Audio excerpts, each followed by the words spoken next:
Welcome to Limited Time Only. I'm Esther. And I'm Susie. Limited Time Only is the podcast for anyone who feels there aren't enough hours in their life. And each week there's a different topic for you to get your ears around. Featuring chat, comedy sketches and interviews with interesting people. Limited Time Only is a pick-me-up in podcast form. The special guest later in the episode is Steve Lamacq. This week it's time for Radio Classics.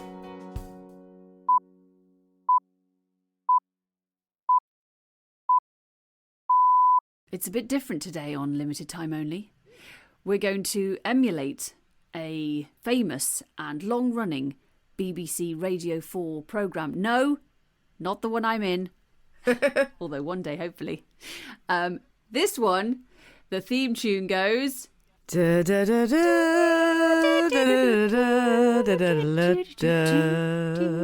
a beat behind me, Suze. I was much higher than you. It was so bad. I mean, basically, we're doing this episode because we want to be on Desert Island Disc, so we don't know whether we'll get it, and it's limited time only, so we're cracking on with it now. Just making our own. We're just, making our own version of all the programmes we'd like to be in. Yes, expect an episode of Vicar of Dibley next week. This is a great idea. Then we'll have fulfilled all our ambitions. They could just go and live on an actual desert island and be happy. Absolutely. Esther, we've cracked it. We've cracked it. We've worked out the formula for life.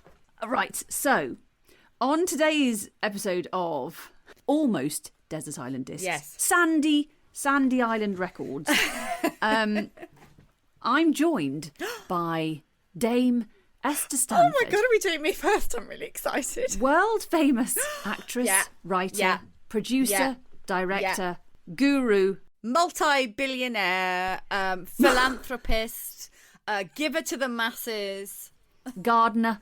Yeah, I might have staff for that, to be honest. Well, true. I'm going to be You too can busy. design it.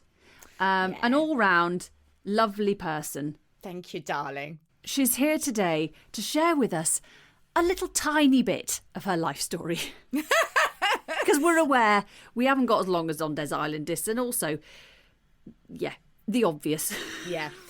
Do you know what? I found this so hard. I went full. Do you remember that episode of Friends when Ross has to choose 5 women he might like to sleep with, and he gets really uptight about it, and he takes ages, and then he laminates the list? That was basically me with this. Really? I have gone back and forth. I've overanalyzed it. I've overthought it. I said to Ian last night, "Oh God, I just can't decide on these final songs." And he said, Really? "Well, it's He said, "You've got to just have a story," and it doesn't. And I said, "But I don't know if I'd want to listen to that." So I got a bit uptight about it. Well, it's going to be great, and it is very interesting because I've had the exact opposite attitude. Oh, really? To it. Yeah.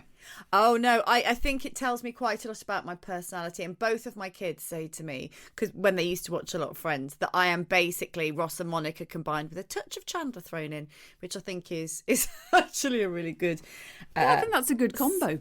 Yeah, I think, well, they're both quite highly strung and they both are quite particular and, neurotic.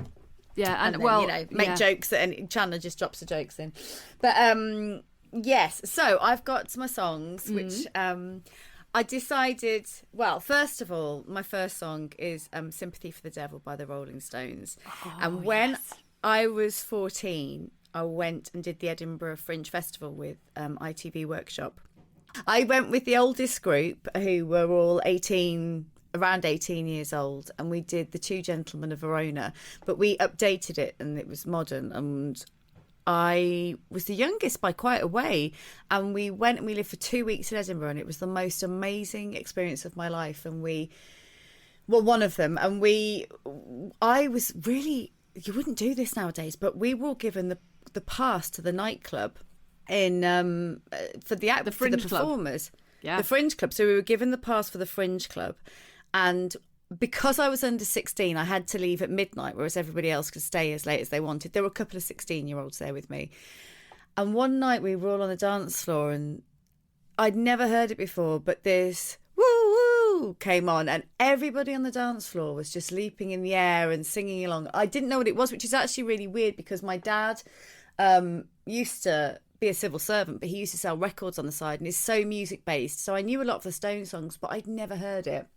And so I remember asking a friend, what is this song? And then coming home and learning the lyrics and just really loving it. And it was like a real moment of where I was sort of borderline an adult, and I was having this incredible experience. Yeah. Anyway, flash forward to, I think it was 2017. Our friend Sally, who was a guest on the show, is now married to Ronnie Wood. And she invited us to Paris to go and be VIP guests of the Rolling Stones, which still sounds like the most ridiculous thing you could ever say. And I told Sally this, and we had the most amazing time. It was me and Susie, her mum, my husband, our friend Sarah and her husband, and Ross, a gang of us. And it was the most incredible experience. It was like something out of a film. But we went and we watched them, and I told Sally this story, and we went to the George Sank Hotel before we went to the concert. There was like Tim Rice was there. So Tim Rice, there was Annika Rice. Annika Rice. Any form of Rice. Jade Jagger, Bobby Gillespie from Primal Scream. There were loads of amazing people there. It was kind of a mind-blowing thing. And we got driven there, and then we stood at the front, and Sympathy for the Devil came on, and Sally came and grabbed my hand because she knew it was such a monumental song for me. And then afterwards, at the end of the concert, as we were coming to an end, we'd been told, hadn't we, that if we wanted to go back on the coaches, we'd have to miss the last 3 songs, or we could make our own way back to the George Sank. And then Sally came and grabbed us and said, if you run, you can come in the fleet of Stones cars. Sorry, I've got a frog today. You can come in the fleet of Stones cars. So we ran, got in the fleet of Stones cars, and then were driven at 100 miles an hour through Paris, police escorted in the fleet of Stones cars. And then we got back to the hotel and we sat with Ronnie, and I told him, I said, when I was 14, I listened to Sympathy for the Devil in this club, and it was this life-changing experience. And tonight, you've played it, and I've heard it. Yeah. And it was just live. I mean, oh my God. And I'm sitting talking to Ronnie Wood about it. And it was like this real full circle moment. Yeah. And it was just, just the most incredible thing. And what an experience. What an experience. Yeah, amazing. Just incredible. We were so lucky to have that. When I tell people, I start laughing because it doesn't sound real. It's completely ridiculous, isn't it? Yeah, it was fantastic. That's such a great story. That's so lovely. So my second track is a bit of a new addition for me. It's not something that I would normally choose. I based my tracks on how I would feel on the island, what I'd actually want to listen to. You thought about it way and how more. I'd feel when I got off. Oh, I went deep, Suze. This is why it took me so long. I was like, right, I'm not going to want to stay there very long. I don't want to listen to anything too maudlin. I'm going to try and get out like Tom Hanks did in Castaway. So I thought about it in quite a different way, which is very interesting. So my second track is, you went on Steve Lamacq's round table. I did. More than once. I've been on it twice. Just Susie and Steve sitting in a tree talking about music. Oh, I love it. And you listened to a track called Bayana by Nia Archives, or Nia Archives. I don't actually know how you say it. And it was an African track over drum and bass. Now, I am not a drum and bass girly. I'm like, I'd go house music all the time. I like house music. But this song played, and I felt, oh my God, it's sort of like African singing. And then there's this really hard beat underneath it. And it made me feel sort of quite, I don't know, electric. Very different to what I'd normally like to. But I do like group singing. I do like when I hear a group, particularly gospel singing and stuff like that. I love it. Anyway, loved it. And then I went to our friend Guru Sue's breathwork session. And people think when you do breath work that it's probably a little, if you haven't done it, you can assume it might be a bit meditation-y or quite quiet. But what she does, because you're releasing, you sort of do this Wim Hof breathing for an hour. She puts music on very, very loudly, because some people are crying, some people start screaming. It sounds terrifying. It's not. It's actually...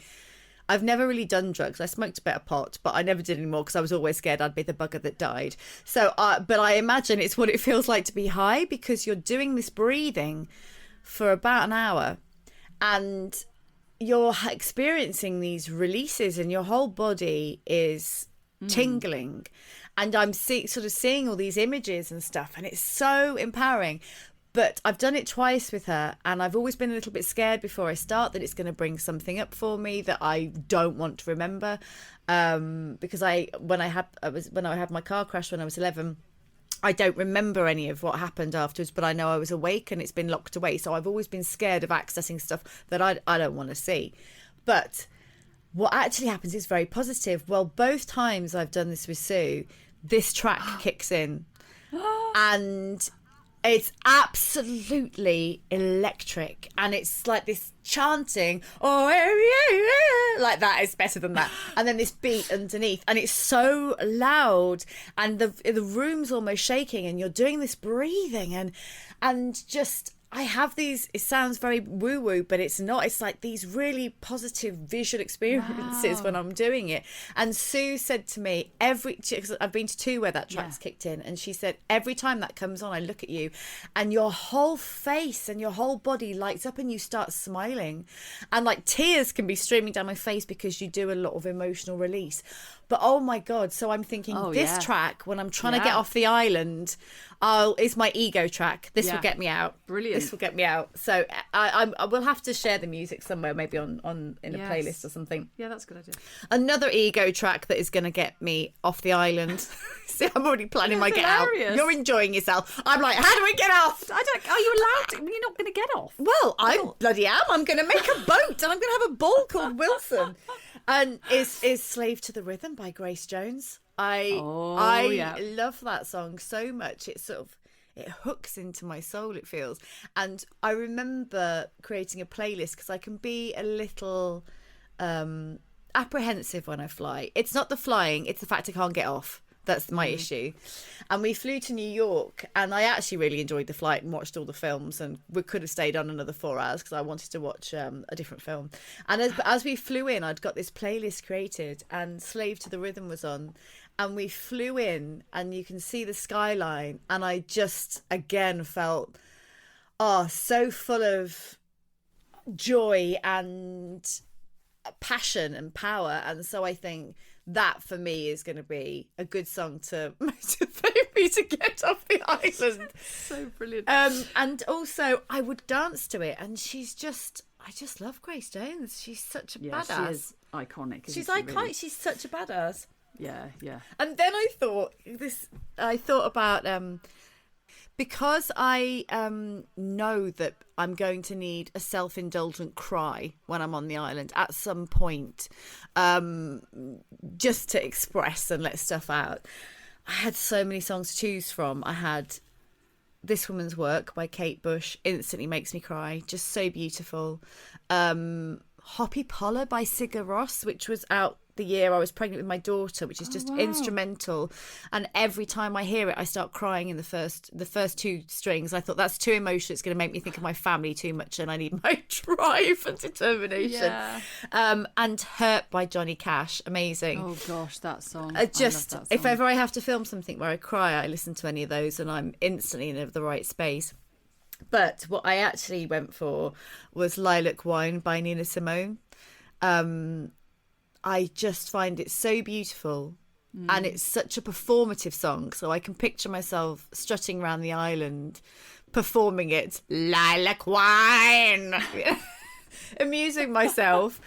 And then also it's not too much of a connection to anyone that it will upset me, but I can sort of cry to it without making me feel desperately sad that I'm so far from my family. Oh God, this is so telling, isn't it? You've taken the desert island disc concept to a whole literal level that I've never... I mean, I always listen to the programme going, yeah, God, I don't want to be stuck on a desert island. But it is just an idea for a programme. Whereas you're like... Method. Right, I'm going there and I want to get off. I just... It's absolutely fascinating. Absolutely fascinating. You should actually be on The Real One, because your attitude to it is different to every single other of the thousands of people who've ever been on that programme have never looked at it in the same way as you. I think I'm going to contact Lauren Laverne and be like, you need to get Dame Esther Stanford on now. I mean, I think I've gone too method. I've taken it all too literally. My last song is I think this could possibly be one of my favorite. I don't think it's my favorite song. Well, maybe it is, but it's "Let's Dance" by David Bowie. Oh, David! I just love that song, and as soon as it kicks in, dun dun at the beginning, and it reminds me of being a child in the 80s. My mum taking me to the park, and I'd be in like a little summer dress that was elasticated at the top. Do you remember those? Oh yes, and then I love them. going down the slide and ripping it. But it's the smell of summer as a child, and and the slide feeling huge. But I just also my whole family, we all love David Bowie, and I can just dance around the island to it. So that would be my fifth song. But I have taken it too literally. I think it tells me a lot about myself. I love it. I just think it's so fascinating. And what's your luxury item? My luxury item is a pen and paper, but unlimited amounts of pens and paper so that I can write. Yeah, you could write the complete works of Esther Stanford. Well, you wouldn't have time though, because I'm going to get out. You'd probably be drawing diagrams of how to get off the island. All right, so you've got your pen and paper, unlimited supply of pen and paper. You've got the complete works of Shakespeare. Yeah. Because, I mean, who doesn't go anywhere exactly without that, if that made sense? And what would your other book be? I had written something down, which I will say, but actually I might go for something else. So I'd written, I'll take the scripts of Victoria Wood just to amuse myself, so I can read them through, which is good. But actually, thinking that I've got the complete works of Shakespeare, I might take Miriam Margolyes' autobiography because I love her. And I could reread that over and over again. Yeah. That's very She's good. so Well, maybe I could entertaining. hop onto if we could share, if we could be neighbouring desert islands. Oh, that would be nice. We could be we could do a little play. We could Performance get some for the tin fish. cans and talk to each other from island That's to it. island. Absolutely. We could hold up signs. Alas, stick bits of poor paper Yorick. together. We interrupt this program with a yo bash. Studies have shown that listening to classical music can help you become significantly more intelligent, while listening to the podcast Limited Time Only can help you to become significantly sillier. Both qualities worth pursuing. Goodbye. Dame Susie of the Archer's fame and Oscar winner and the top podcast in the world, Limited Time Only. Do you like my Kirsty Young? It's not brilliant Kirsty Young, but it's, I should have done Lauren Laverne, shouldn't I? Yes. Actually, that was quite good. That was quite good. Oh, do you ever listen to the old ones though? And I it's do. Sue Lawley. And Sue Lawley is bloody terrifying. She's absolutely terrifying, so I'm not going to do Sue Lawley. Anyway, Kirsty Young. Tell me what your first track is, Suze.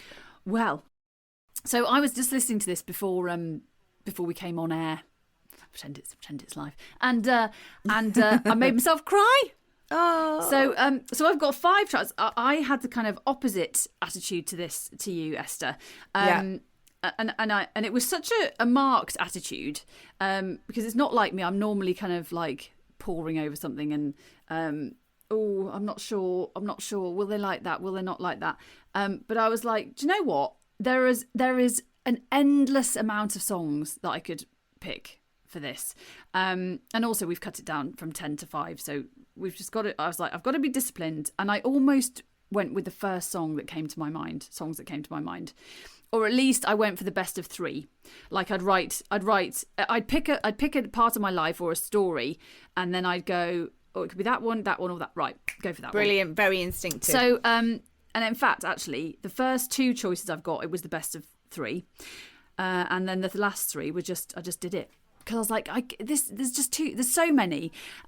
But that's what's so brilliant about this program, I think, because it's just endlessly possible. But all the ones you pick will be just as good as the ones you don't. Yes, and vice versa. My first one, I thought, right, I'm going to go right back to my childhood, and I picked a song that really reminds me of being in a car with my mum, driving along. Because obviously, when you're a child, your musical, what you hear is completely influenced by your parents. Yes, isn't it? yes. It's you just listen to what they're listening to. Although, actually, I don't know if that's as true these days, because I think I only really watched CBeebies and listened to kind of nursery rhyme CDs for the first sort of 5 years of my kids' life. So maybe that's switched round now. But when I was little, we were listening to John Denver. My mum really, big into kind of like country sound, I think. But she liked John Denver, the Hollies, just kind of harmony, gentle stuff, really. But we listened to a lot of Jim Croce. I was also kind of fascinated because Jim Croce was dead by the time I was listening to his music, and I thought it was quite weird.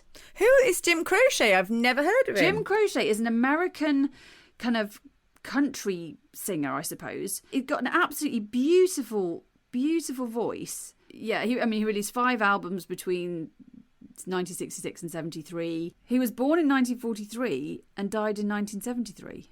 Oh wow, only 30. Well, it can. I suppose it can. People can die at 30. He looks a lot older than 30. Oh, does he? What was one of his songs? So the song I've picked is called Time in a Bottle. Okay. I can just like sing a little bit for you. Go on then, Suze. Because I don't think anyone's going to know it. Well, they might do. It's quite sad, really. If I could save time in a bottle. Oh, I do know this. The first thing that I'd like to do is to save every day till eternity passes away, just to spend it with you. Are you crying? I'm crying. But then what made me laugh was that one of the chorus goes, but there never seems to be enough time to do the things you want to do once you find them. And I was like, oh my goodness. It's about limited time. So in fact, it's kind of our, it's like our song really. It's limited time only podcast song. Well, let's call it Mr. Crochet's Men and see if we can get it on. But it really reminds me of being a child, sitting in the car, and it reminds me of my mum. And I think, oh crikey, it's going to be one of those songs, isn't it? Yeah. Eventually. But it's a beautiful, beautiful song. He's got such a gorgeous voice, and I like music that you can sing to or dance to. I don't normally pick. I'm not a very slow song kind of person. No. And actually, I suppose it's not that slow, but it is kind of melancholy and gentle, whereas I'm kind of more of a bang it out kind of a person. So, yeah. As you say to your husband. Bang it out! Get on with it! It's nostalgic. It's a beautiful tune, and it kind of holds a lot of meaning. And when I was a child listening to it, of course, those lyrics didn't really mean as much as they do now that I'm older. I actually probably thought it was quite dull. Yes, probably. When I yes. was a kid. But there was like he's got this brilliant song called "Bad Leroy Brown." Oh yes, we loved that.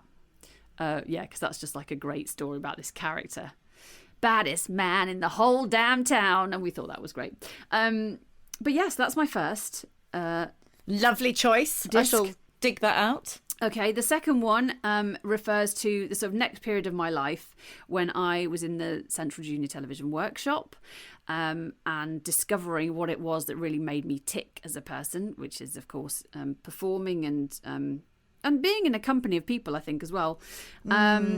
And school and all those things. And I was like, am I going to pick a Cypress Hill song? Am I going to pick Crisscross and Make You Jump, Jump? I mean, all these things went through my mind. But in the end, I've settled on Lean on Me. Oh. When you're not strong, I'll be your friend. I'll be your friend.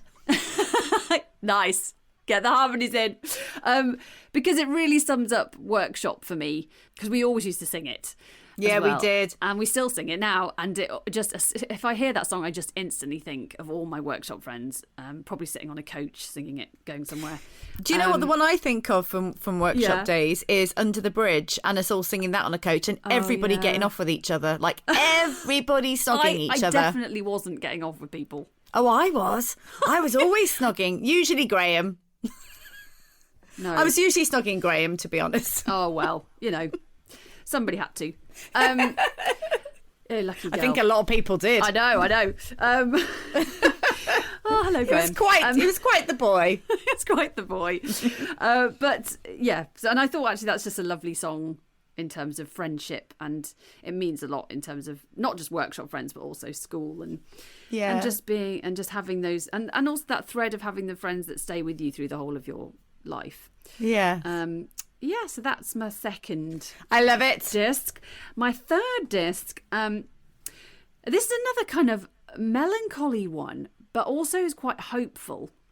But for me, it sums up my kind of obsession with Britpop, my love of all things melodic, I suppose, and also my love of Damon Albarn, because it's This Is a Low by Blur, which is such a beautiful song.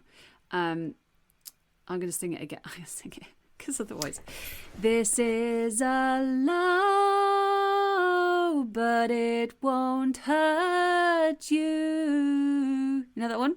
Yes, that's lovely. It's such a lovely song. The lyrics are beautiful. Yeah, and I think it's brilliant to sing to.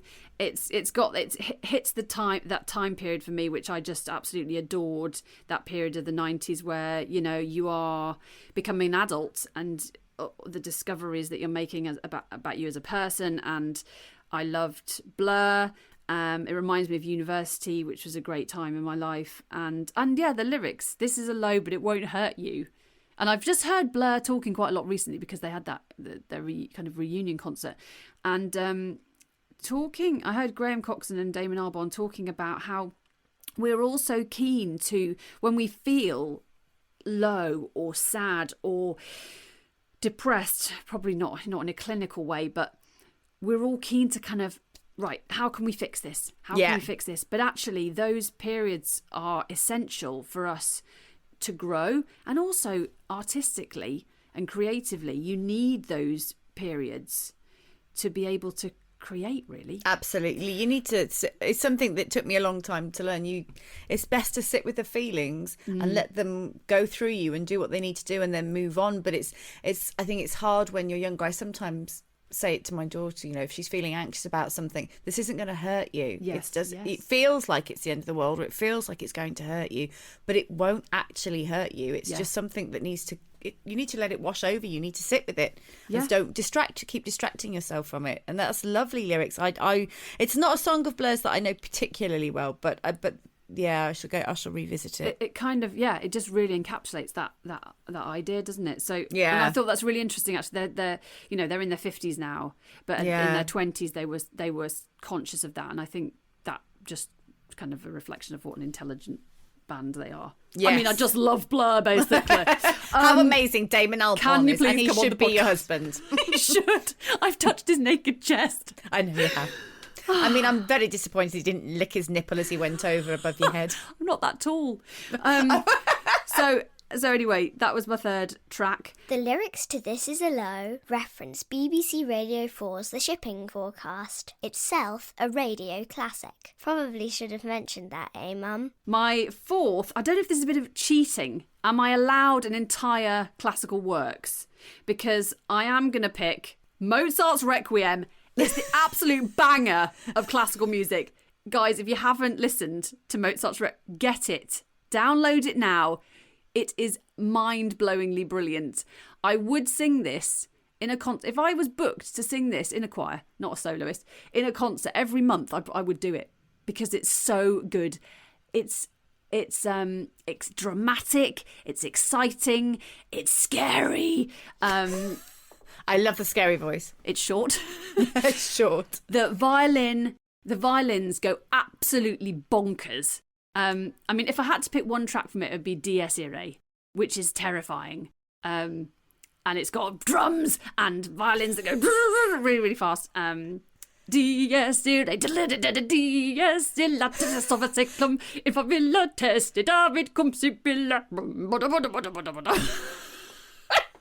You went so childlike when you were describing that. You obviously love it. I will listen to it. It's so good. And actually, there's a brilliant film called Amadeus. Yes. Peter Schaffer. It's a play as well, but it's a fantastic film which is about the writing of Mozart's Requiem. I mean, it's fictionalized, but this rivalry between Salieri and Mozart, and who Salieri perceived as this young upstart, but obviously Mozart's an absolute musical genius. But it's a brilliant play, and then you get a real sense of how fantastic Mozart's Requiem as well. So that's my fourth. Oh, also because I've sung it a lot of times, and it's so much fun to sing. it's just really exciting. And I sang it, the last time I sang it, I was pregnant. Actually, no, the time before. Penultimate time I sang it, I was pregnant with my daughter. And it was in the Albert Hall. And I was like, this is great. She is experiencing Mozart's Requiem in utero.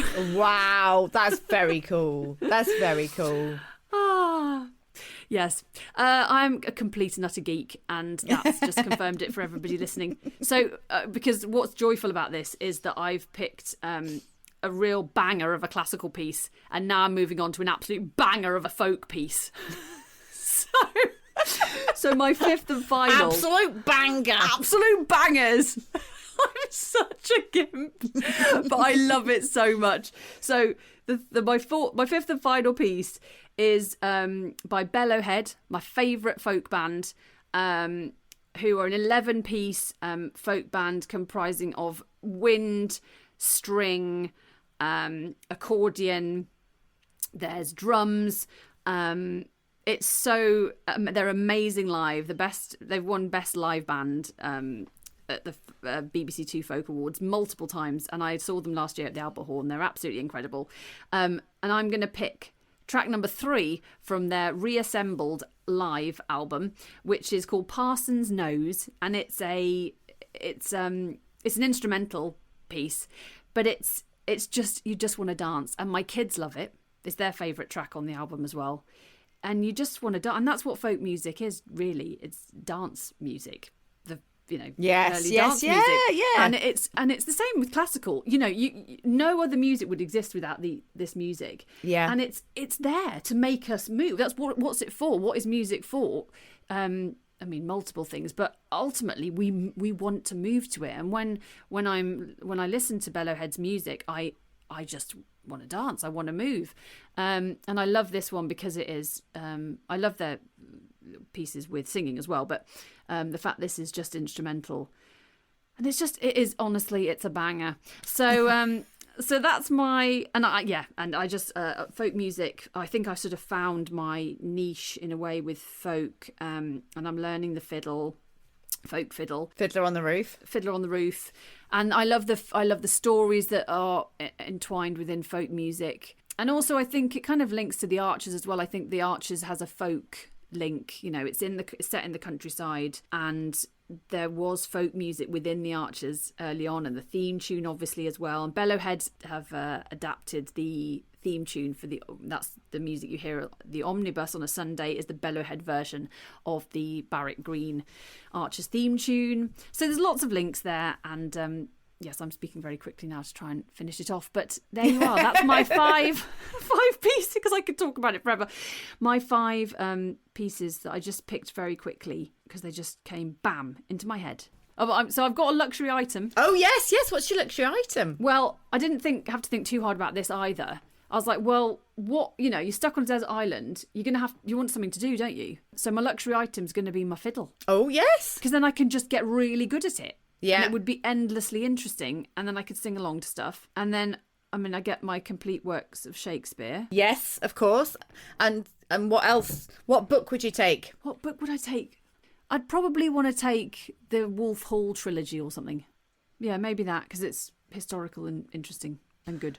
Fabulous. And Susie, if you could just choose one of those 5 tracks, what would you take? Mozart's Wreck. Oh, well, Mozart's Wreck. I can see your body popping around the island with your fiddle to Mozart's Wreck. Oh, good Lord. Absolute. I'm off. I'm going there now. Video killed the radio star. I think of myself as a patron of the arts. I buy theatre tickets. Encore! I attend cinematic presentations. Can I see some ID, madam? This is a 12 certification. Oh, blast. And I adore a good art exhibition. Who's this by? It's just blobs. Picasso? Oh.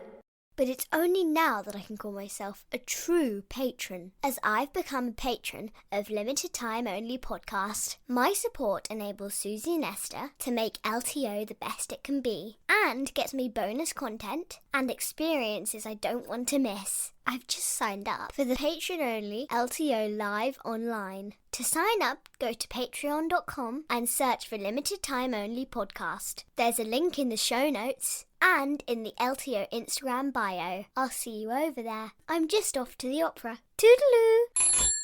Please do not adjust your dial.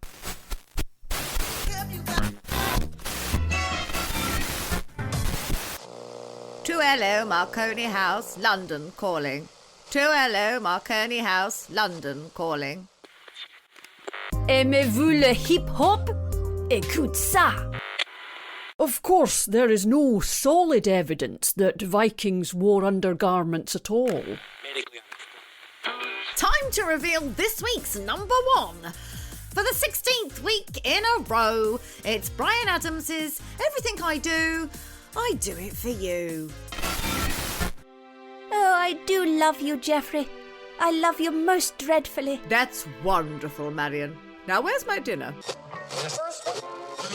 The slow motion replay doesn't show how fast the ball was really travelling. Janet from Moseley, are you ready to play Ted's Test with me, Ted Frames? Yes, Ted. To win a signed photo of me, who is my favourite DJ? Tony Blackburn. No, Janet, it's me, Ted Frames. Now on Classic Chill Out, it's the Cacophony Ensemble with Fracas for organ. Brian escaped from Sue's pocket and was tragically squashed by Sue as she flailed in pain. She never recovered from the loss of her pet ladybird. Brad, Chelsea, get down here now. Next tonight we have Birmingham bass band Japan Thunder Ears in session. Stay tuned. Oh, and I was saying to Esther, how embarrassing that I was going, Steve, could you record in a quiet room with your headphones? I was like, my God, DJ legend, and I'm telling him. But I was like, I better keep it in, just in case. Yeah, no, absolutely. I mean, yeah. It's like when you have to tell people not to swear on air. Like we have to say, and by the way, Susie, it's live if you cannot swear, just in case you've never been on the radio ever before. Today's guest is radio legend Steve Lamacq. Music journalist, broadcaster and renowned DJ, Steve has been one of the main presenters on BBC Radio over the last 30 years. Championing acts like Blur, The Verve and Oasis, Steve Lamacq's name is synonymous with Britpop. And his sixth music show, Lamacq Live, has been hailed the UK's most influential indie radio show. We talked to Steve about his incredible career, his dreams and ambitions as a young boy, and the moment he heard Elastica for the first time and signed them to his label in a very rock and roll way. Welcome to the show, Steve Lamacq. You've been a news journalist, a music journalist, you've edited a fanzine, you were a pirate radio DJ, you founded a record label, you're a Radio 1 DJ, Radio 6 music DJ, Top of the Pops presenter, you're now chairman of Live as well. You're regularly called a legend, and you're credited with launching Blur's career. I mean, we've got quite a lot to chat about. It's immense. Hang on. You missed. In my teens, I qualified as a referee, a football referee, and used to referee youth games. Oh wow! On a Sunday afternoon or a Sunday morning. Have you done it since? No. Any plans to go back? No. I mean, it's quite dispiriting when you're walking off to the booze of under 12 dads, going, oh, there's never a corner ref.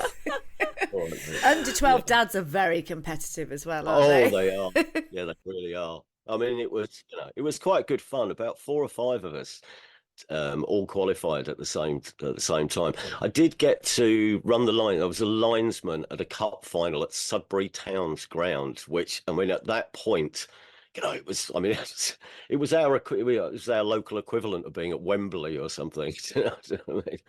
Did you have desire to go into football initially? Was that what you were going to do? No, I think I should explain that I grew up in a tiny village in Essex, in northeast Essex. It's about 10 miles from Colchester. It was about 4 miles away from school in Halstead, and it has two buses a week, one in and one out. And at the last census, the population was 1,003.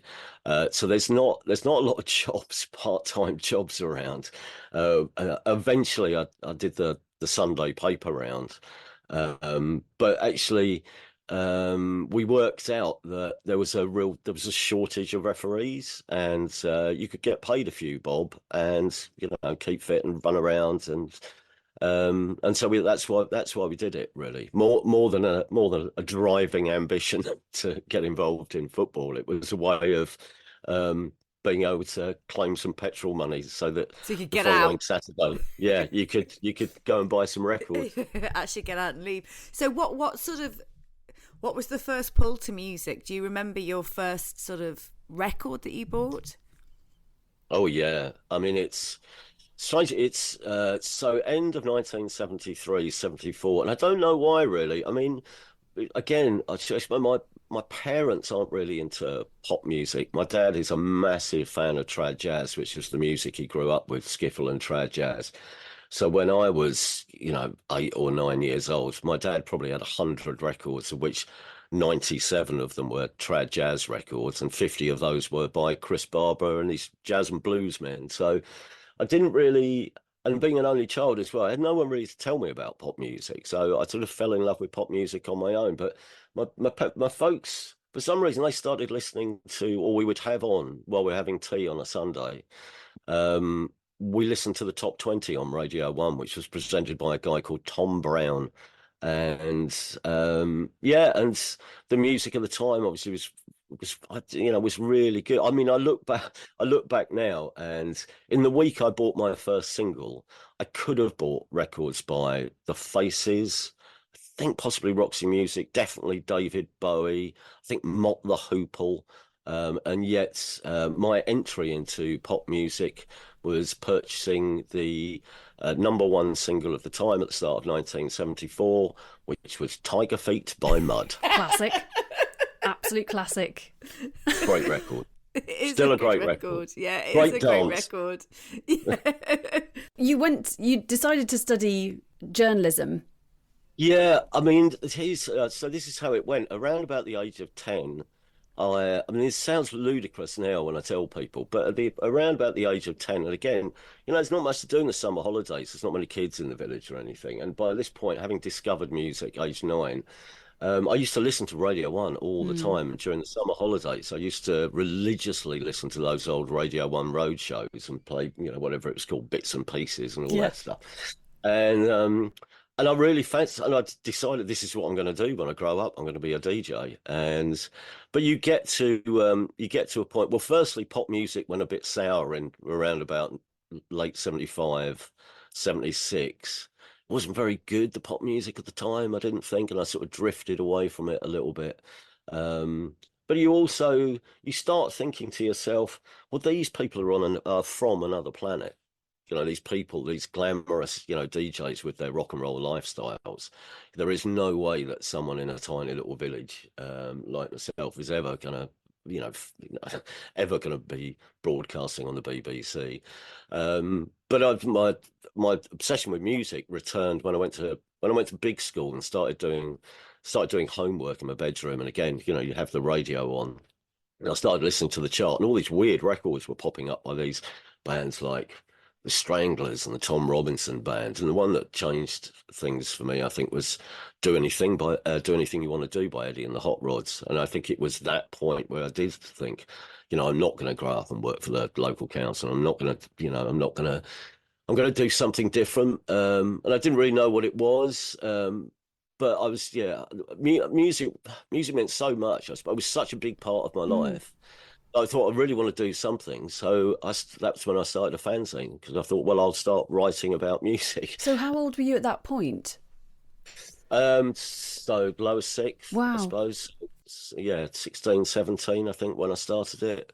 Probably 17, actually. Why did you call it A Pack of Lies? Why did I call it A Pack of Lies? Yeah.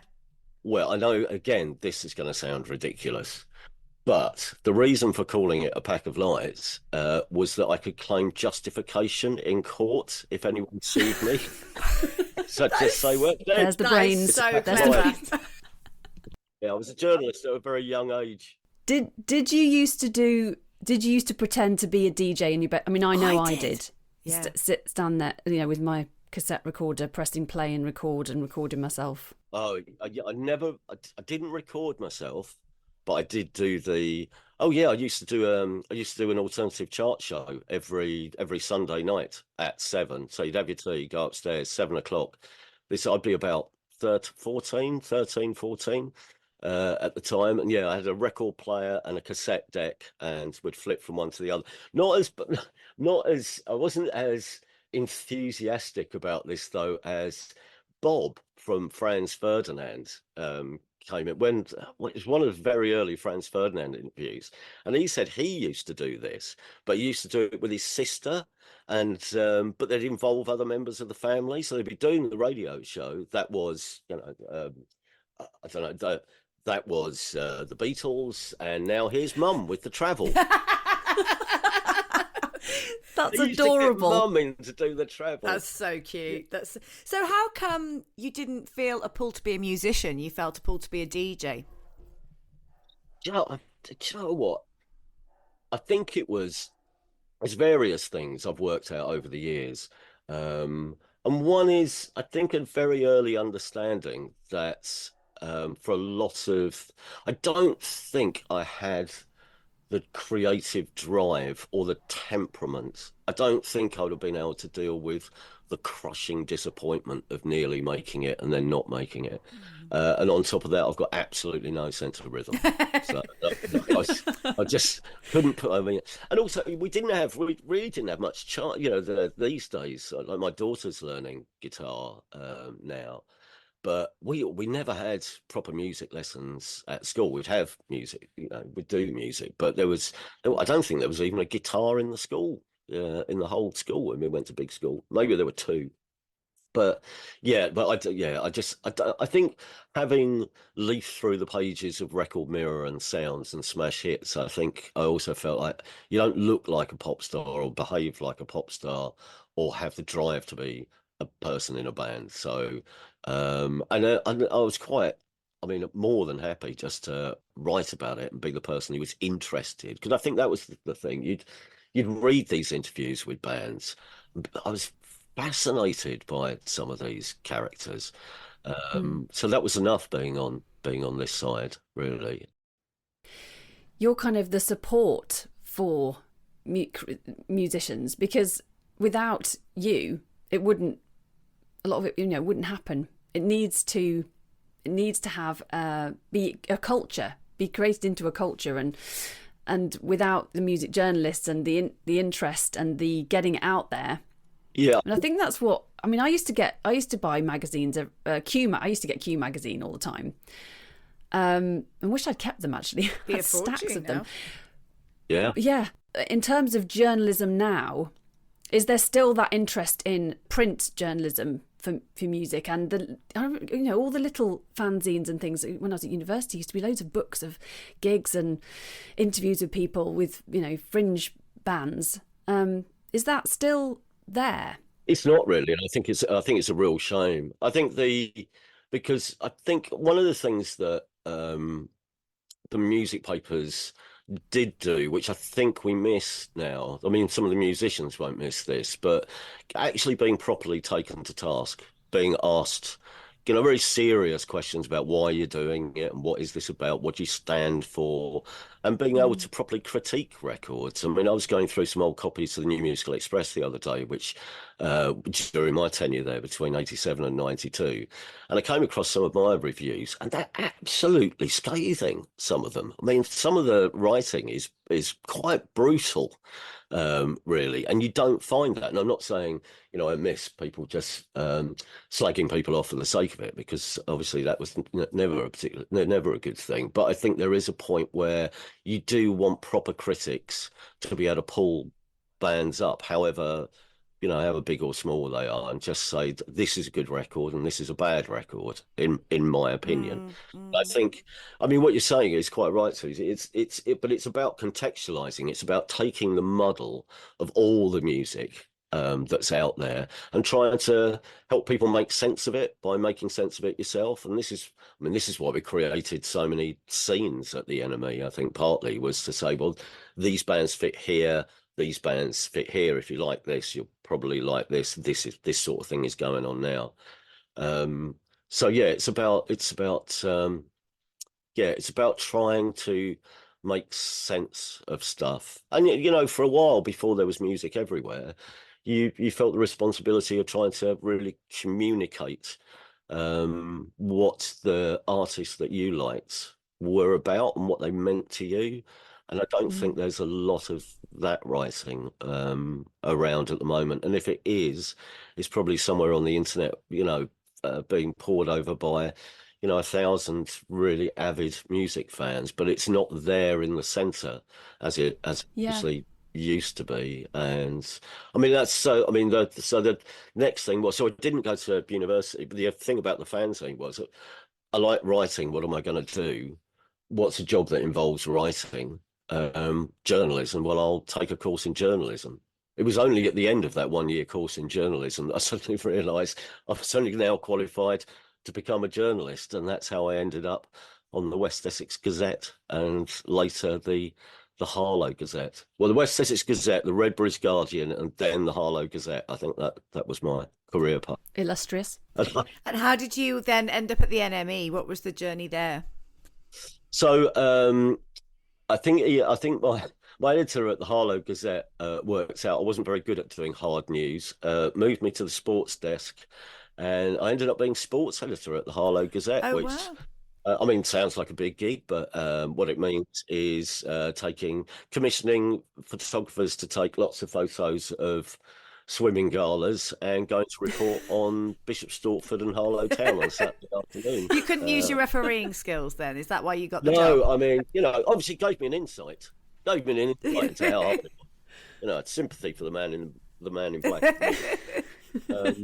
So when I became sports editor, obviously I had to learn how to be a sub editor as well. So learning how to lay out pages and write headlines and things. And then the NME had an ad. There was an advert in the NME saying sub editor required. So I sent in a job application, had an interview, and they gave us 3 months probation. And I never left.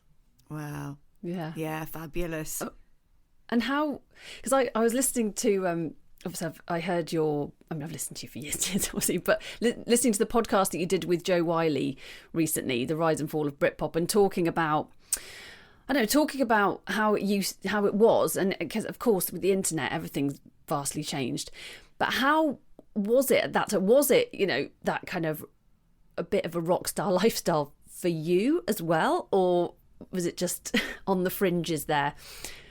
Did you feel that? Yeah, I mean, I think you could make it as rock star as you wanted, and I didn't really like getting too close to bands, and I mean, we used to go out a lot. When I started at the NME, we were in High Holborn, but then we moved down to Blackfriars. But you would roll into, I mean, it's amazing. The start time at the NME, I think, was 10:30 or 10 o'clock. It's like radio drama, very civilized. We'd roll in and do a few hours work, and then probably be in the pub about 12:30, and then roll back about just after 2, and then leave at 5:30. This sounds glorious. Go to a gig. I mean, I'm not going to lie. And then there were times where you were so busy working that you couldn't, you were just stuck at home or in the writing room at the NME, just bashing out features or reviews.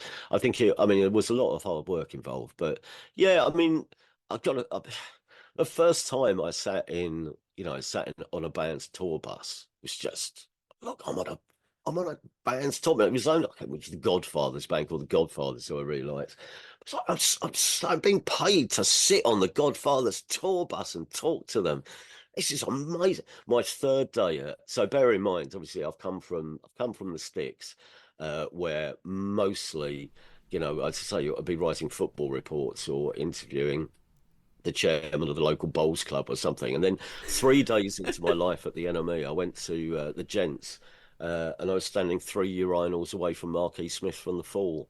It's like, wow, Oh, wow. my life has changed. Wow. Yeah, it's a bit different from swimming galas. Yeah. Did you get starstruck, or Yeah. because obviously, I don't know, you sound like you were prepared and you just thought it was really cool, but did you ever have moments where you're like, I don't know what to say, I can't speak? Yeah, very much. I was a really big fan of Kirsty MacColl, from that first single onwards. They Don't Know, and Kirsty came back with an album called Kite, which I think was a real turning point for her. I'm not saying it was the first time she'd made a properly good body of work as an album, but it was a great record. And so I ended up, I think, writing about the one of the singles from it, and then the album was coming out, and somebody at Virgin Records said, if we can get a feature commissioned, would you do an interview with Kirsty? And I said, yeah, absolutely, I would. And usually, these things are done in pubs, or you go to the management office or something, and they sit you in a room. But I've never had the glamour of, it's all sorted, so it's 1 o'clock at this sort of posh restaurant in the Portobello Road. And so I turn up, and there's the press officer and Kirsty MacColl, and I sit down, and pleasantries exchanged. And then the press officer said, right, I'll leave you to it. And all of a sudden, I'm having lunch with Kirsty MacColl, and this album, if you go back and listen to it now, it's still relevant. It was so far, part of its observations on things like celebrity, and the media, were way ahead of their time, I think. And I thought she was so brilliant. But here, you want to be a professional New Musical Express journalist. What you don't want to be is entirely gushy. And I'm really trying to hold back on just basically just repeating over and over again. I think it's a really good record. I think it's a really good record. I think you're really great. It's a really great record. I love you. You pass the ketchup. Yeah, and eating as well. Yeah. Did you eat it? I don't know. I'd be so paranoid that it was just going to go everywhere. Barely ate anything. Barely ate anything. Oh. And so, from the NME, I know earlier you talked about the fact that there's not enough critical writing, and also you can champion new bands that you believe in. Is that why you started Deceptive Records, your record label? To champion new bands that you could see potential in? Yes, that was one of the reasons. Throughout my 5 years at the NME, I'd been quite critical of a lot of the major labels because I didn't think they did a very good job, or they didn't really understand pop music, or they wasted a lot of money, or they signed the wrong bands. How they marketed groups, I thought, was slightly offensive at times. And having done that, I suppose that once you've done that for a long time, if you really mean it, then you just have to try and prove that you're right and they're wrong. I think that was the thing. However well or badly it goes, I think, if you're gonna criticize people, you have to do something about it. So that was one of the reasons. And when I went to the Harlow Gazette, I moved to Bishop Stortford, but I hung out in a venue called the Square, which was the venue in Harlow, brilliant venue in Harlow. And we always used to have these conversations that the last band to have a top 40 hit who came from Harlow were Roman Holiday. Now, not a lot of people will remember Roman Holiday and their chunky white sweaters, but Roman Holiday in the 80s had a top 40 hit, and there was nothing since. So we started with £3,000 in the bank, and a desire to get a band from Harlow into the top 40, and anything else, we didn't really know. We didn't really have any ambitions, really. Yeah. I suppose we only developed ambitions when we signed Elastica. And what was it that you saw in Elastica? When did you see them performing and you saw potential in them? I heard a demo actually. A friend of mine, Mike Smith, works at EMI Publishing, and I'd heard about this band, Elastica, and so I got a copy of the demo, and the demo was terrific. I mean, there was 4 songs, and it was all over in about 9 minutes, I think. But it reminds me of all those brilliant new wave records that I really loved. I mean, something like Vaseline, which was one of the early demos, just that it made me think of Denis era Blondie. And anyway, so I went to see them. I saw them at the Camden Falcon in Royal College Street, which is just one tiny back room behind a pub. And I mean, I say I saw them. It was so full, I could only see 2 of them. But it was brilliant. It was so thrilling. It was absolutely, it was so exhilarating. It was so natural and raw, and the songs were great, and it just made you feel like you didn't have a care in the world, really. Just one of those gigs where you just, you walk home on such a high, and already humming some of the songs. They were just brilliant, obviously. And then, you get to meet them. I mean, they all looked like, I said this before, but they were basically Britpop's version of the Bash Street Kids, really. I mean, there was no way they'd sort of been styled, even though they'd obviously decided this is how we're going to look. Or because this is how we do look. We shop in charity shops. We look like this, slightly unkempt, like we're just fallen out of bed, but with some sort of. And then how do you make that effortlessly cool? Which is what they pulled off. We just grabbed this off the floor where we threw it when we went to bed last night, walked to the photo shoot, and we look amazing. And I think, Yeah. so yeah, there was so many things about them. They were lovely, lovely people. Yeah, and then we signed. I think we did the agreement. I think in the Good Mixer in Camden, for 2 singles, and then by the time we had to do a proper record deal, they had a manager, and we had to get a proper contract together. But I think the first, I don't know, it was pretty much on the back of a beer mat in a pub in Camden. That in So itself is cool. very cool. It's just Yeah. so cool. Yeah, absolutely. It's another time. When did you move over to Radio 1? Was that during that time? So I walked out of the Enemy in a fit of pique in October '92.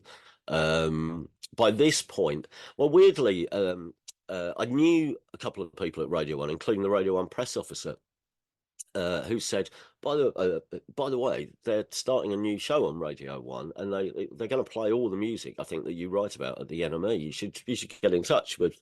They're bringing a producer down from the northeast of England. Why don't you give him a ring or drop him a note? So I did that and went out with this fella. And we had a chat about music, and I said, and we were basically on the same wavelength. That he was saying, I think what we should be playing is Teenage Fan Club and Carter, but we'll also be playing some dance music and this and whatever.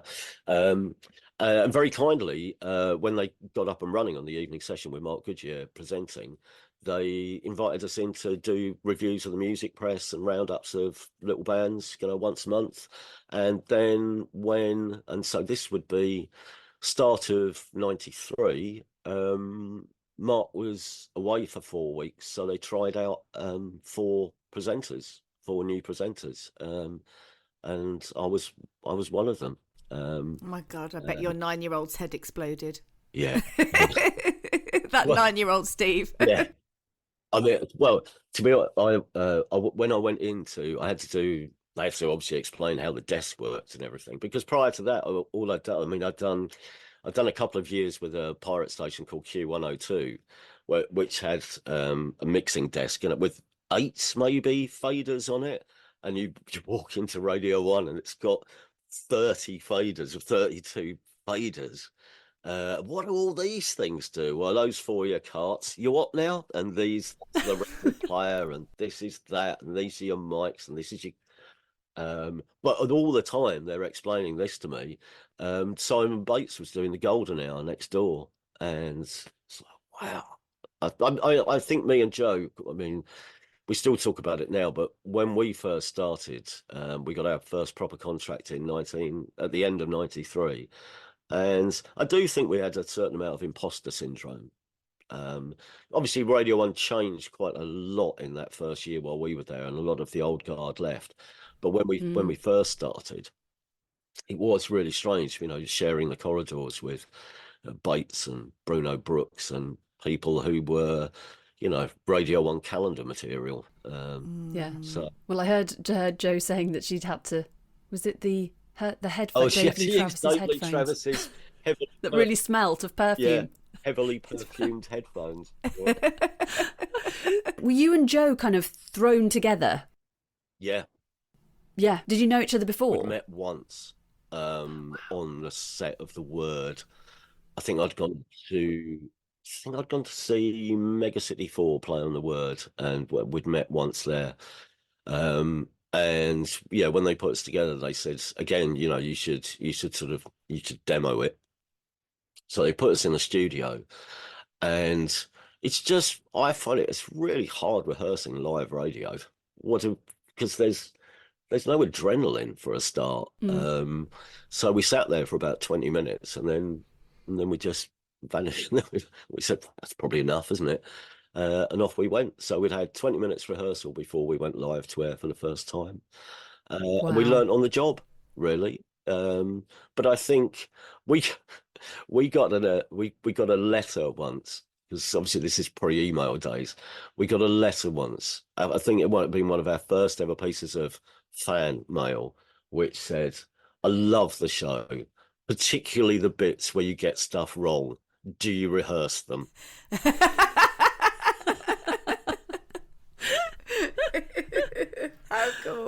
How cool. And so you did quite a lot of work with John Peel as well. Was he kind of a mentor to you? Yeah, we had a strange relationship, me and Peel, because there was because Peel was very much, he was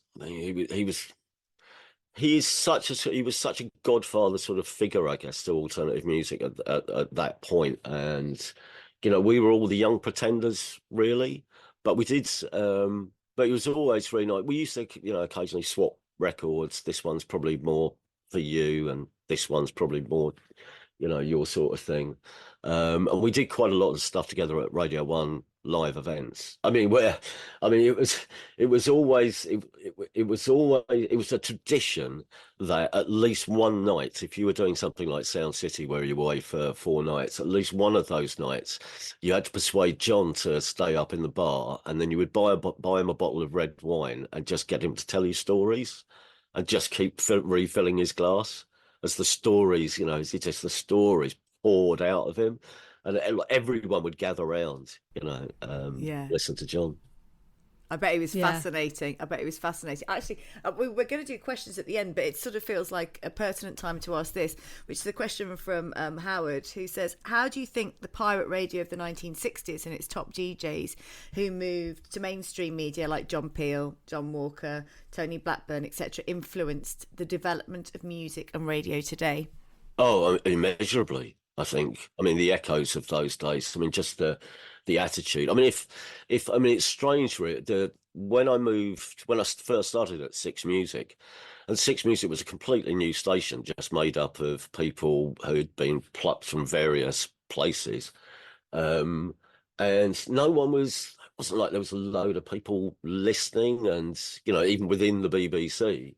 And it was the closest I'd found my radio experience to be of like being on a pirate since I was on a pirate. It was like the Wild West at Six Music. You came up with these ideas, you could do anything, but that was the spirit of the pirates. Really. I always think of Kenny Everett really as being part of that. And if you take some of those people, you could say that Blackburn was amongst the people who translated that American style of presentation, that fast rolling cut from one record into another record. He helped bring that to Britain, and some of that era DJs helped bring that to Britain. But then, you've got, obviously, I think John's style is, was evident and still is slightly today. And also, I think people still want to think that I mean, I guess Six Music in a way is slightly this, but the ability to be able to play exactly what you want, and just push the push the music to its of what's acceptable on radio, kind of to its noisier, more experimental limits. Um, so yeah, definitely in trying to do something, always being on the money, trying to break new ground. Um, yeah, Peel was important.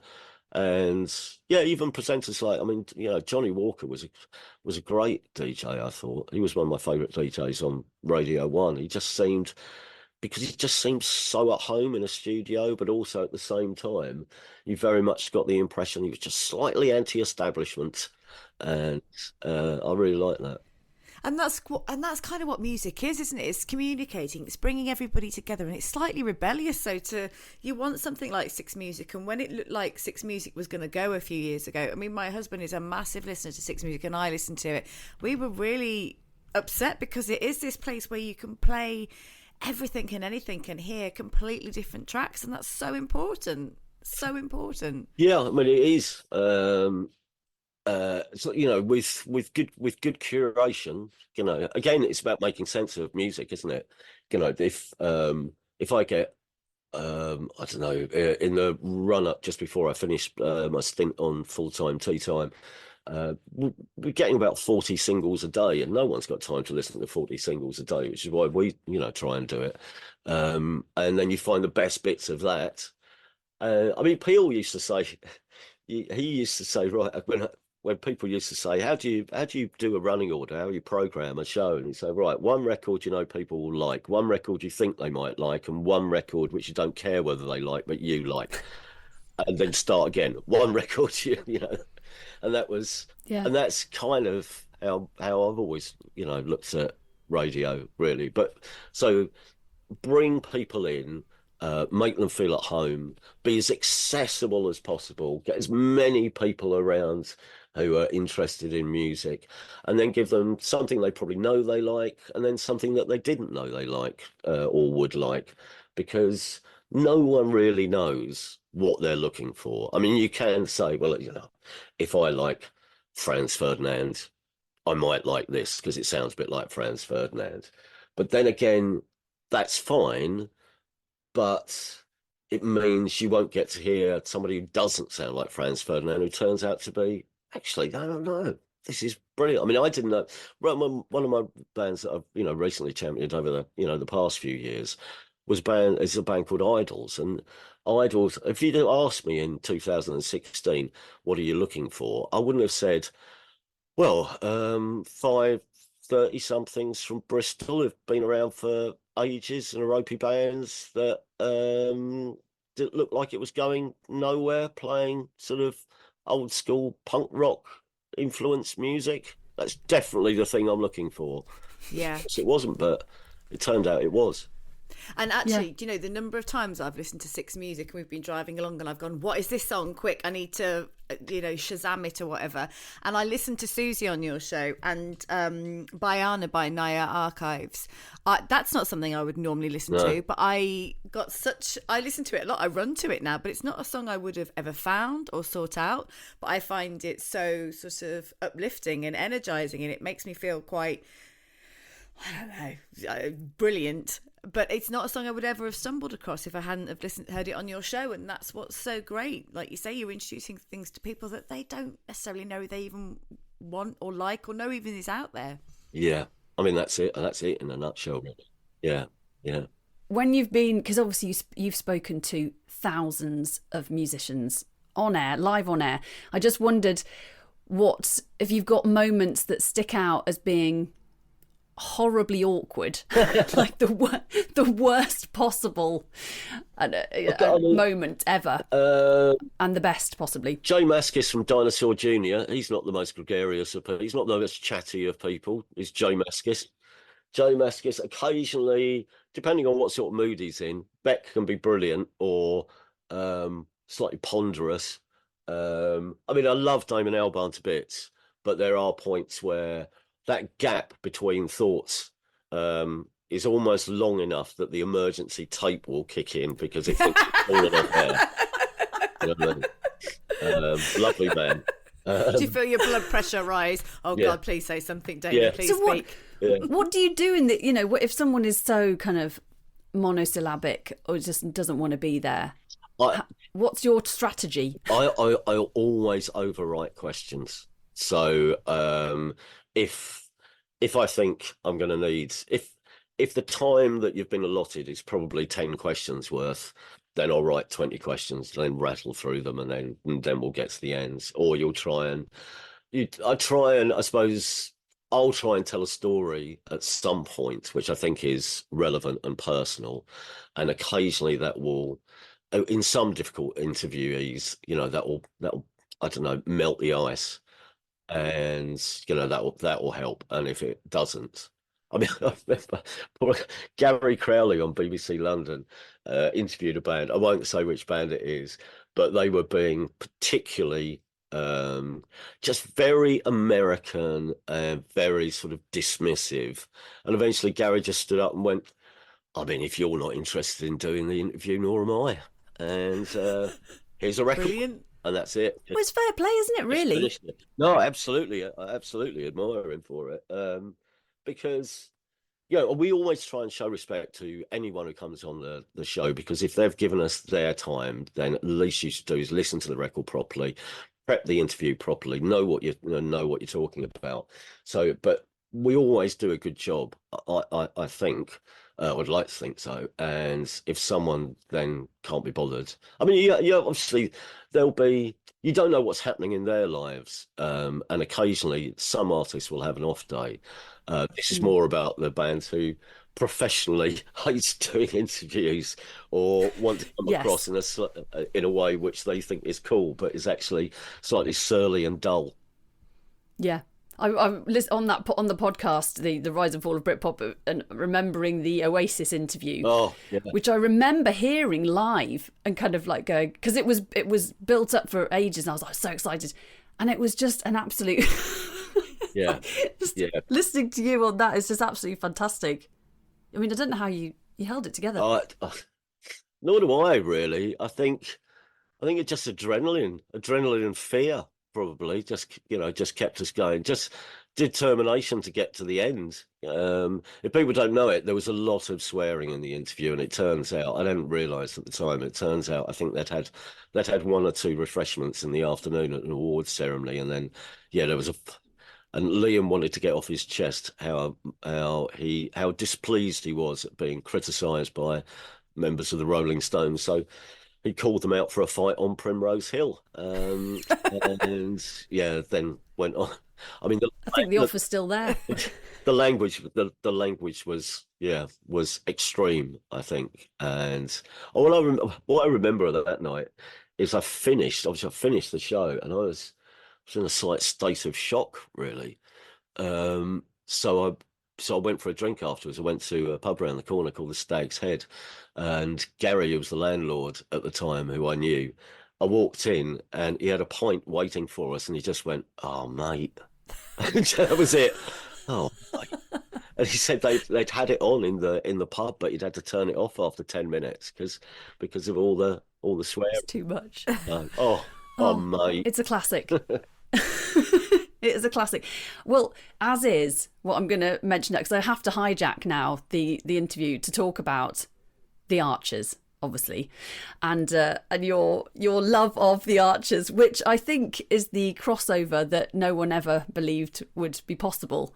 The Archers and Six Music, and I wondered where did it start? Where did and how long have you been listening? Well, at various periods. So, I think I'm trying to. I would go back to where we go. Maybe about 20. I don't know, 90. I certainly remember in 1991 or 92. 91 it would have been, actually. No, actually, it's later than this. Hang on a second. When did I compare Reading Festival? From 94 onwards. So about 97. There we go. I can work it out because there was a guy called Steve Cheney, and Steve Cheney was the stage manager for the main stage at the Reading Festival. Did it for years, and he was a big guy who had had a sensible authority about him. Let's just say, if he said do something, people did it. If he uh, if there was something that needed to happen, it would happen because Steve said so. It was quite an imposing figure. He was the loveliest man. He was the sweetest guy underneath. But yeah, he was. I, I don't know. I when the first year I did Reading, I was slightly scared of him, but it turned out he was, as I say, he was a really lovely guy. Anyway, this scary man who can shout down tour managers of massive American rock bands. This scary man on the Sunday comes over to us and says, "I need a favour from you." I went, anything, Steve? What is it? In all these BBC trucks, is there anywhere I can get to hear the latest episode of The Archers? The Archers, of course, The Archers. They all used to listen to The Archers, didn't they? I remember that. Yeah. So from then, and then I guess you get out of a routine, and then about 2000 and what would it be? About 2005, I got back into it, and I've been with The Archers ever since. Yeah. And I just wonder what the reaction from, Six Music, what the bosses were when you said, "I'd like to do an Archers round table." They're like, "What? Sorry, what?" I think, to be fair to Six Music management, over the years, I think they've come to just appreciate that there maybe is some method in my madness, and that if I think there's something in this, journalistically, if nothing else, then they'll go with it. But Yeah.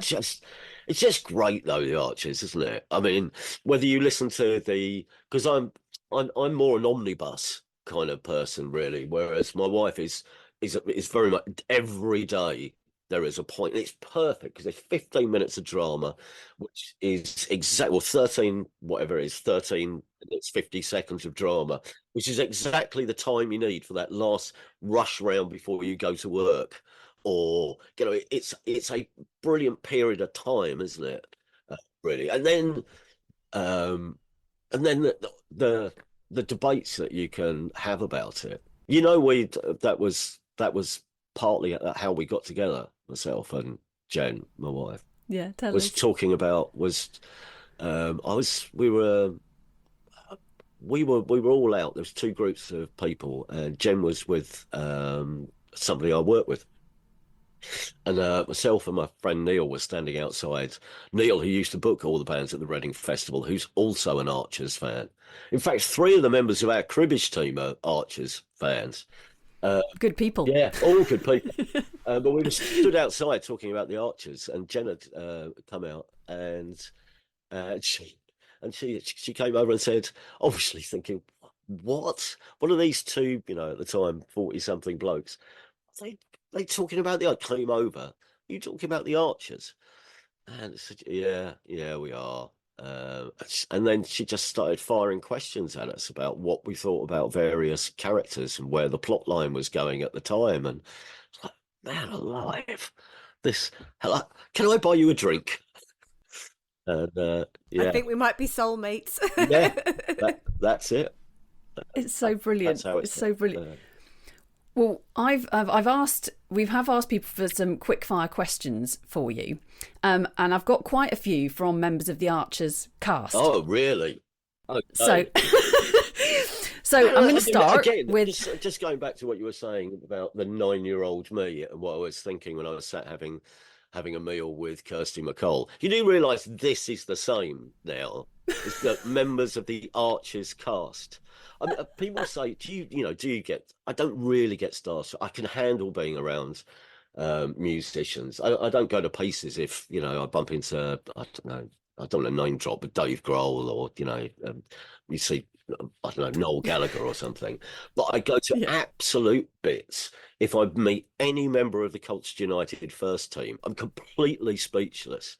I don't know what to say. I just talk gibberish. And now the Archers. Well, the feeling's mutual, so I'm surprised we've been able to speak. It was just going to be silence for an hour. But the first question I've got is from my sister, Susan Carter. So she has asked if, I mean, you've probably been asked this a few times, so hopefully it won't take you too long to answer. 5 musicians, dead or alive, that you'd have around for dinner. Oh, Probably quite hard, actually. yeah. Right. Oh, crikey. I mean, there's so many, isn't there? Yeah. Because you want to have somebody, a mixture of new and old, probably. Rebecca from Self-Esteem, I think, would definitely be one. Because I mean, she's got She's that brilliant. Sheffield knack of, she's got great stories, talks about things enthusiastic, has a real love of stuff, and it's just, I find she's really interesting and brilliant. And he's not alive, but Joe Strummer maybe, I think would be interesting. Who else? I guess, Richard Butler from the Psychedelic Furs, although he's not very chatty. Maybe with a few drinks. Yeah, yeah. Just line up your questions, it'll be fine. Yeah. Who else? Who do I like? I like maybe, I don't know. I'm trying to you see, now I've got a dinner party. I've got an actual table. You could have more. Have more. Captain Sensible. Captain Sensible, maybe.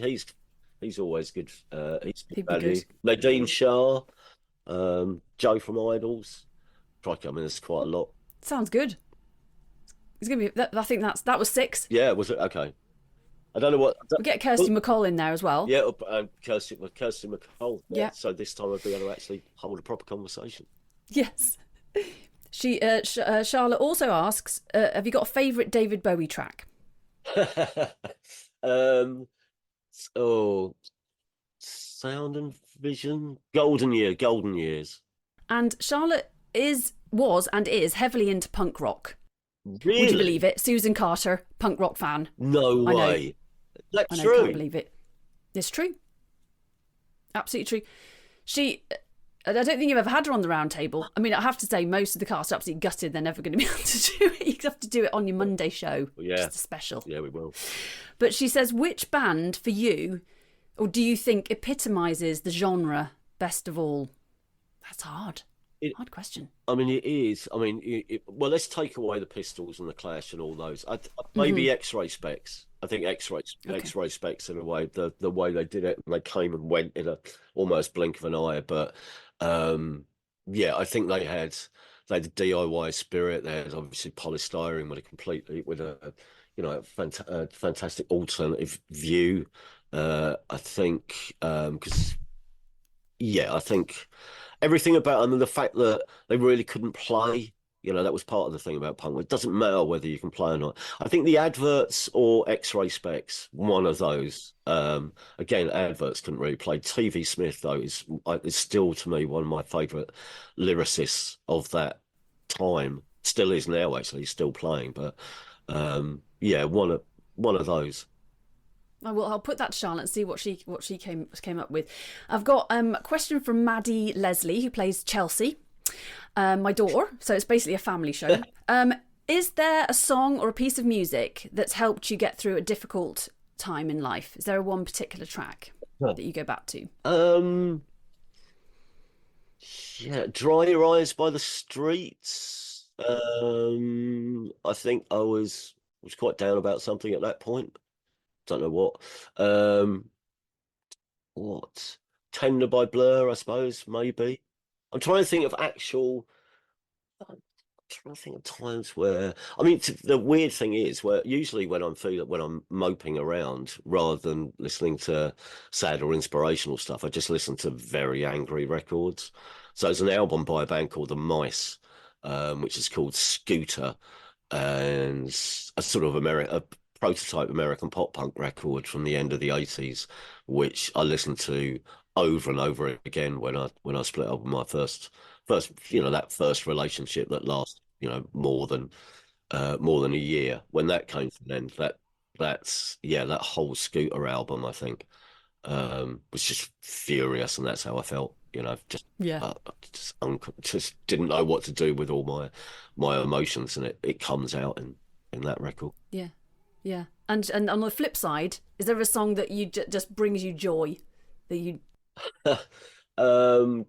Harry Go Bring Come by Justin Hines. One of the things about listening to the Peel show and also liking the Clash was that I was lucky enough to sort of discover a love of reggae, which then led to Steel Pulse's first album, Handsworth Revolution, which is still today.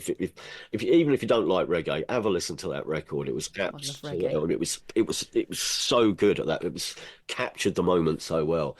But so I love reggae and ska music, and Carry Go Bring Come is just. Yeah, just just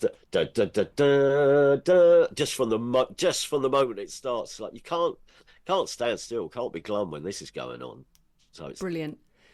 Cool. Have you got another 5 minutes? We've got couple more questions we want to ask you, but it is 12 o'clock. no, it's absolutely fine. I've got Is that okay? Oh, thank you. Because I don't want it. Because I know we have got more from people who've asked questions. I'm going to stick with the Archer just quickly. Ronnie Jutty, who plays Ardil, asks, have you got a favourite or most interesting Archer's character?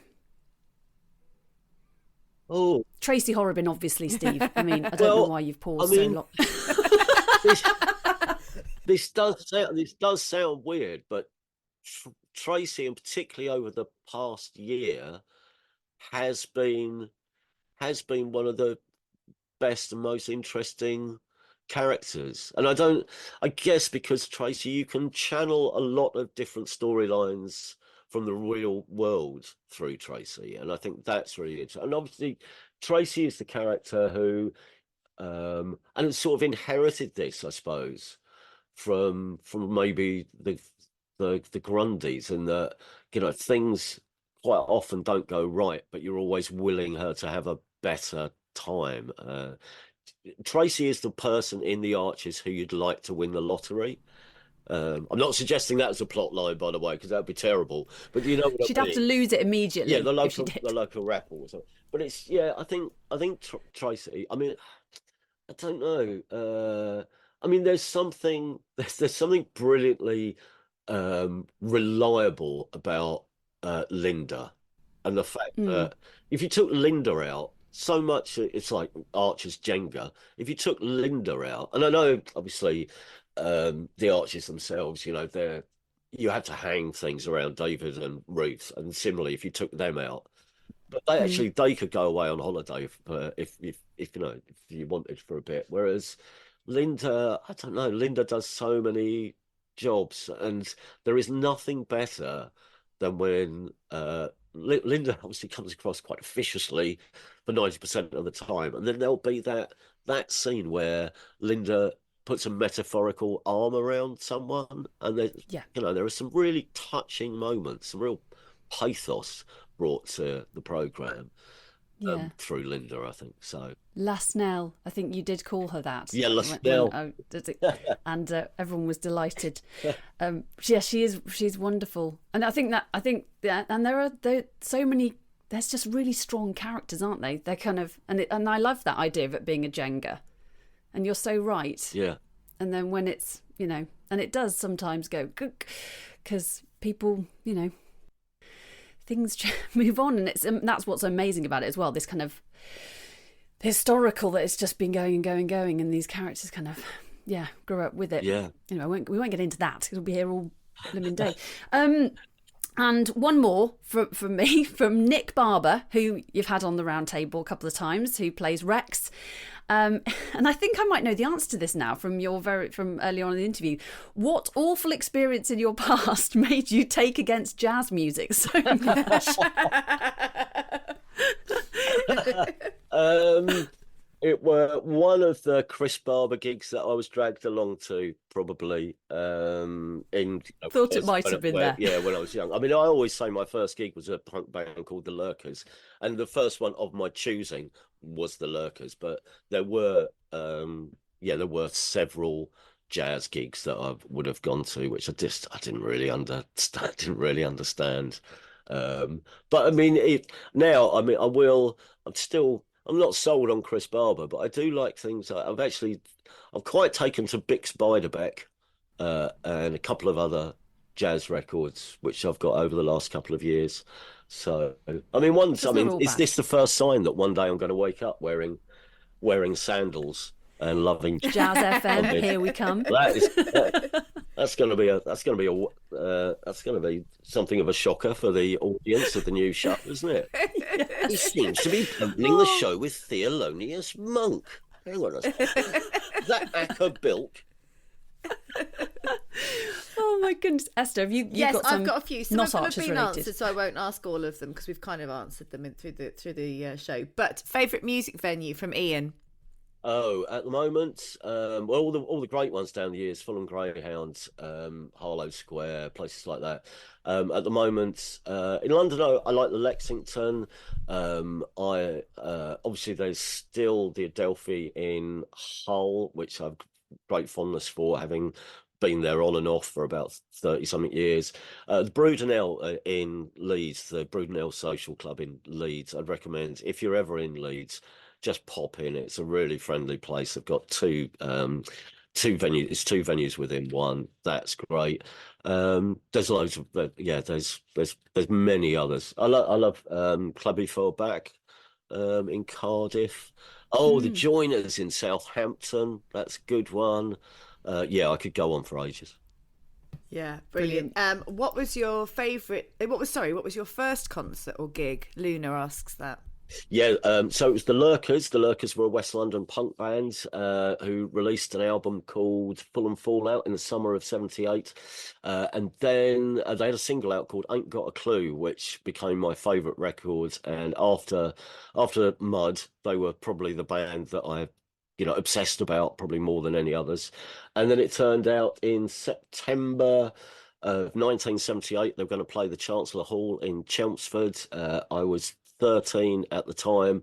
How I convinced my mum and dad to let me go to the gig, I don't know, but they gave me a lift on a Saturday night to the gig, dropped me off. They went off for a meal. I went to this punk gig. Obviously, I demanded that we've got to be there at 7:30. Because it says on the ticket 7:30 it starts. I obviously thought it was like a football match, that was kickoff time. So I got there at 7:30 with my ticket. There was a tiny queue of Essex punks outside. Walked in. I've got no idea what I did for until even the support band goes on. Just because I'm on my own, and you can't drink or anything. But I think I was just overawed by the whole occasion. And then an Essex punk band called the Sods supported. Halfway through the set, the bassist of the Sods spat on my jacket, hopefully by accident. And then the Lurkers came on, and it was just terrific. And that I know this again sounds ludicrous, but I think that it changed my life really. After that, all I wanted to do was go to another gig and go to another gig and go to another gig and go to another gig. It was so exhilarating. Almost what you don't realize before you actually go to a gig, particularly in those days, I think, was the actual physicality of the music, because it's not just the fury, the sound, the songs and everything. It's the way you feel it almost coming through the floor, and the actual. I mean, because some of their songs were sounded quite violent. There was this, and then the crowd surging, all these things. There was so many emotions, so much to work out afterwards, and of course my ears rang for about 3 days.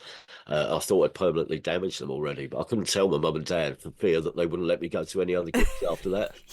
So I suffered in silence. But it was just brilliant. So yeah, Lurkers, Chancellor Hall, September. I think it was September the 23rd, 1978.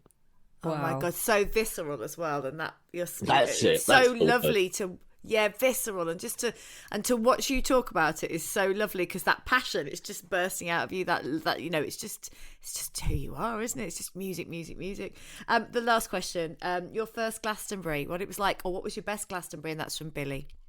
First Glastonbury, didn't like it. Yeah, I didn't really like it.